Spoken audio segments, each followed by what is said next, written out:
YouTubers. Hey, welcome to my channel. A little practical wisdom today. Building raised bed gardening for my wife. And I wanted to share a few things with you that's helped me to get this far. So to begin with, these were shipping crates that I picked up at a local industrial park, and I was able to pick them up for free. I just put them on my pickup truck. Of course, I went in and asked first. Went to the office and asked if I could have them, and they told me I could have as many as I wanted. And so these are pretty nice shipping crates. They're made out of 1x material, rough cut, but they're very sturdy. But I'm going to show you a little bit about what it takes to make these. These are set in series out along the yard there. We picked a spot here in the yard that was very uneven. Wasn't growing much, a lot of rocks and so forth. And so my wife wanted some raised bed gardening this year. So that's what we're doing. We're going to do some raised bed gardening. And I'll seal these up for her, and so that you know, the moisture won't deteriorate them too fast, so she can have them for several years before I have to rebuild. But at any rate, you can see that the yard is on a pretty good slope there. And so I have to determine where to cut these crates, these shipping crates, in order to fit the contour of the land. And I have some up in the saw area, and we'll go up there in just a second. But first of all, I'd like to show you how I determine what angle to put on these shipping crates so they'll fit the contour of the land. And so if I can get my camera set down here.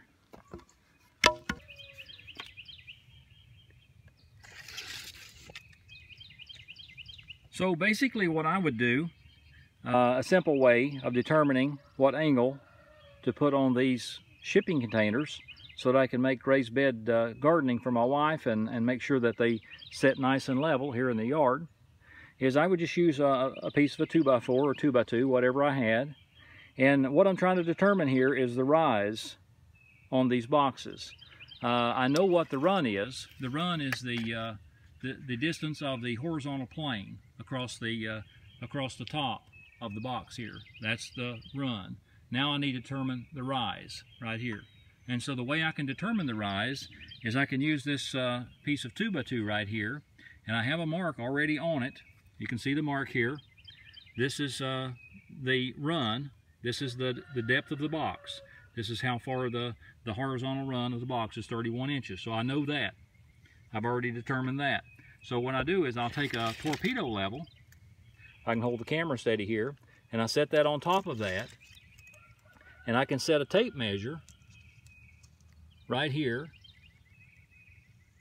right where the torpedo level is level, and then the tape measure right here at the 31-inch mark, and that gives me my rise.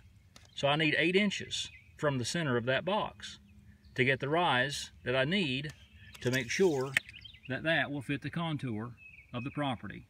And now we'll go up in the saw yard, and I'll show you what we're doing up there.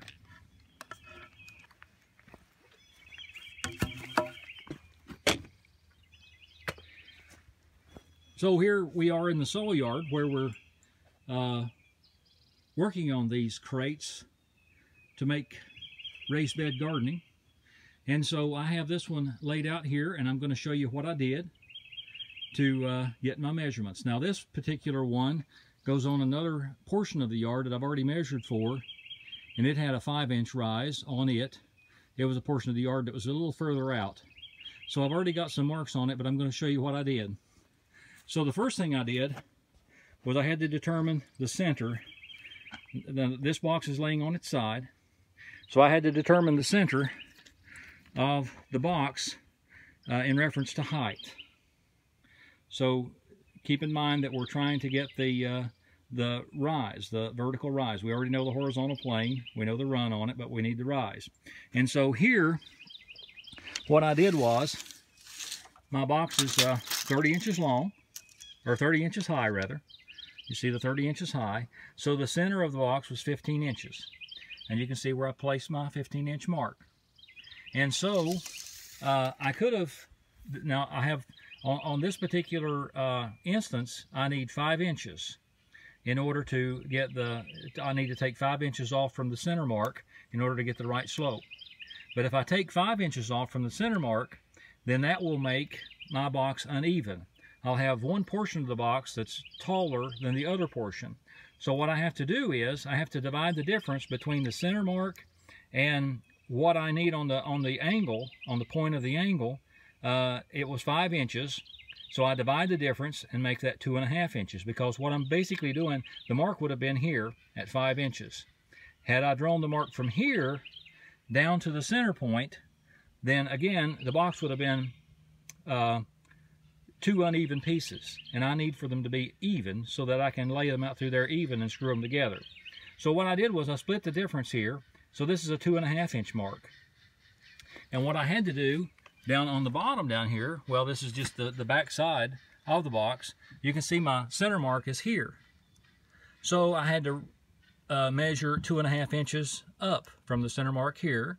And so what that does is when I split the difference here and measure 2.5 inches up, and I split the difference here and measure 2.5 inches down, that gives me 2 equal parts. And so on these shipping crates, you know, you have to make sure you pull all these nails out. And that's what I've been doing. I have my cat bar here and my hammer, so I make sure I pull the nails out right where they intersect with a pencil mark, so I don't cut into any pencil marks. Cut into any nails and ruin my saw blade. But I just continue this line all the way around the box, and you can see here. And then I have the same angle on the other side, and I'll be cutting that. But I cut one earlier, and I'll show you the one I cut earlier. And this one, here's the finished product. I just pulled it apart here, and you can see that. I'll back up here so you can see when I set this on the ground. This is just like the ones you saw down in the yard. And when I put them down there on that slope, you can see how it's going to sit. And you can see the other half. Now you don't have to use shipping crates to do this. You can build these yourself. This is just regular sawmill lumber you could get at the sawmill and build these. And I would recommend, instead of trying to build each individual raised bed, if you have a sloped property, instead of trying to build each individual bed like this, I would recommend that you build something similar to this shipping crate. Now when this shipping crate stands up, I'll stand it up for you so you can see.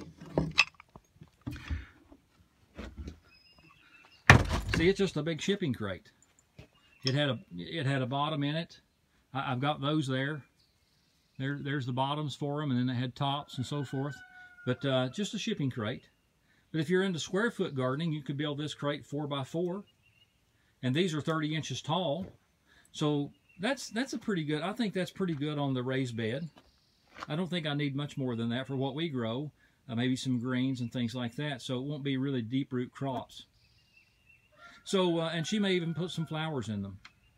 So that's how I'm making raised bed gardening. But I hope this has been helpful to you. And I hope you get out and do some gardening this spring too. It's going to be a beautiful spring, looks like. And a good time to raise some greens or some flowers or whatever makes you happy. But if this has been helpful to you, maybe give me a like and share it with someone else. Okay? Until next time, adios.